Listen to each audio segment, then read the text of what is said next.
There's a lot of, like, people are wanting, they want truth, and they need truth. We have the truth, so why do we keep it to ourselves and hog Jesus? Like, I think of it like that, like, oh, like, I know Jesus and I feel his presence, but share it with people. Like, share the love of Christ with people and show them what God can do in their life.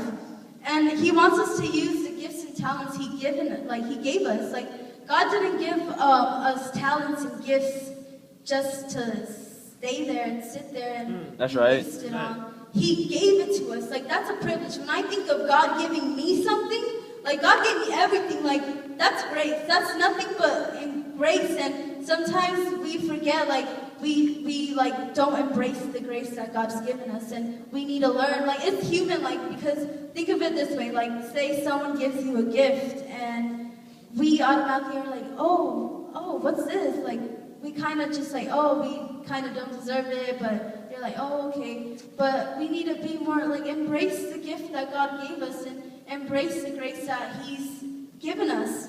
And another reason, like, we don't, another reason why we forget, like, Jesus is inside of us is because we don't spend enough time with him. Like, if you spend time with Jesus, you know him, and you know what he wants from you, and you're in line with his will. And if you're not spending time with your best friend, that's like, Jesus is your best friend, like, if you're not spending time with him, then it's like you begin to get distant, and you begin to forget the things that he's called you to, and you begin to forget what he wants from you, because you're not talking to him. And when God speaks to you, like, you know in your heart, like, when you spend time with Jesus, he will speak to you in any form or shape, like, through the Bible. Like, spend time reading your word, because this is full of Jesus, and when you know Jesus, you know what he wants for your life. That's right. And I know you guys heard it a lot, like, we're called and all this stuff, but yes, we are called. Everyone's called. Jesus didn't just call us, but he called everyone. But few are chosen. The chosen ones are the ones who say yes to God and yes to being leaders in this generation. We have to be leaders in this generation, not followers. And God's called us to be leaders, not in the wayside and saying, like, we know we're called, so do something about it. Like, don't just let us sit there and be in your comfort zone. Step out into your calling and go into the danger zone, like, where God wants you to be, where God wants you to step into your schools and preach the gospel. Like, start a Bible study. I encourage you, like, please just start a Bible study. Spread the gospel. It's the best thing to be able to see people's reactions to their faces, like, whoa, Jesus, like, automatically people are like, Jesus. It's attractive. His name is attractive, and people know, oh, Jesus. Like, make Jesus famous. Make his name famous. Amen. And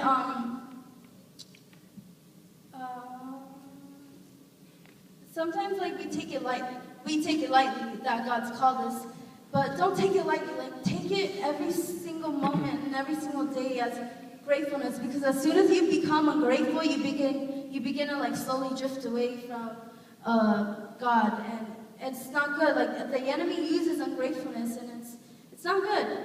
And so I encourage you, the kids that are in school. I know Alea, she, not to put you in blast, but I know that you want to start Bible study. Do it. Like, don't be fearful. Like, you have Jesus. You have him right by your side, and he's with you wherever you are, and he's able to guide you, and he's able to give you wisdom, because that's who Jesus is. He's wisdom.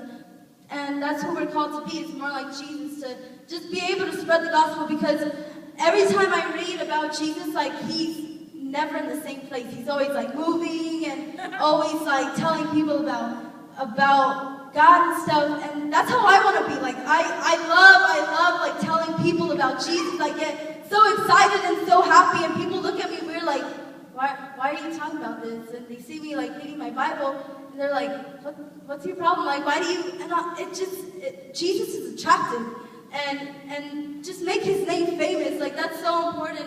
And don't get comfortable just sitting in the pews. Like, be something, be somebody for Jesus, because he's called you.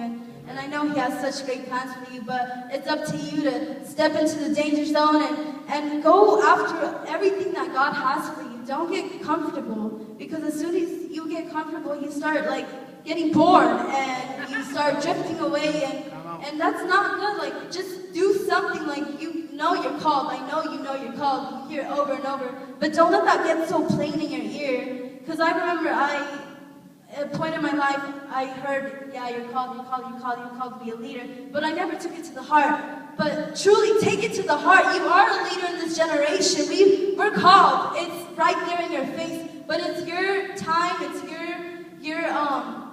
choice to say yes. And when you say yes, believe me, God's going to take you so far. And I'm just so excited for what God's going to do in each and every one of your life. So just step into the danger zone and don't get comfortable. So I'm just going to close out.